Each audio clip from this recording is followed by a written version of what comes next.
ଏକ 22 ଚକିଆ ଟ୍ୟାଙ୍କର ଭାଇମାନେ ଏପରି ଦୁର୍ଘଟଣା ଘଟିଛି ଯେ ମୁଁ ଆପଣମାନଙ୍କୁ ଦେଖାଉଛି କିପରି ଝୁଲନ୍ତା ଅବସ୍ଥାରେ ଗାଡ଼ିଟି ଅଛି। ଦୁଇ ପଟ ବ୍ରିଜ୍ର ମଝିରେ କିପରି ଦେଖନ୍ତୁ ଝୁଲନ୍ତା ଅବସ୍ଥାରେ ଅଛି 22 ଚକିଆ ଟ୍ୟାଙ୍କର। କ'ଣ ଲୋଡ଼ ହେଇଛି କି ଖାଲି ଅଛି ତ ମୋତେ ଜଣା ନାହିଁ।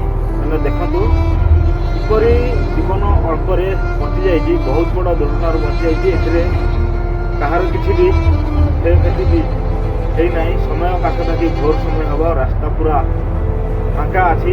ଦେଖନ୍ତୁ ବର୍ତ୍ତମାନ ଗାଡ଼ିଟିକୁ କ୍ରେନ୍ ଦ୍ୱାରା ଉଦ୍ଧାର କରାଯାଉଛି। ମୁଁ ସମସ୍ତ ଭାଇମାନଙ୍କୁ ଅନୁରୋଧ କରି କହୁଛି, ଯେଉଁମାନେ ବି ଡ୍ରାଇଭିଂ କରୁଛନ୍ତି ବିଶେଷ କରି ଭୋର ସମୟରେ ଡ୍ରାଇଭିଂ ପ୍ରତି ବିଶେଷ ଧ୍ୟାନ ଦିଅନ୍ତୁ। ଆଉ ନିଦ୍ରା ସମୟରେ ତ ଜମା ବିଲକୁଲ ବି ଗାଡ଼ି ଚଲାନ୍ତୁ ନାହିଁ।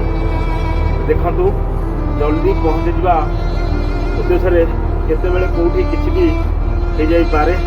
ଜୀବନ ଭାଇମାନେ ଜୀବନରେ ଥରେ ମିଳେ, ଜୀବନ ବହୁତ ମୂଲ୍ୟବାନ। ଜୀବନ ଠାରୁ ମୂଲ୍ୟବାନ ଜିନିଷ ଆଉ କିଛି ନୁହେଁ। ଦେଖନ୍ତୁ ଦୃଶ୍ୟ ଦେଖିଲେ ଆପଣଙ୍କର ଛାତି ବି ଦୋହଲି ଯିବ ଯେ କିପରି ଗୋଟେ ବହୁତ ବଡ଼ ଦୁର୍ଘଟଣାରୁ ଘଟିଯାଇଛି ଗାଡ଼ି ଓ ଡ୍ରାଇଭର।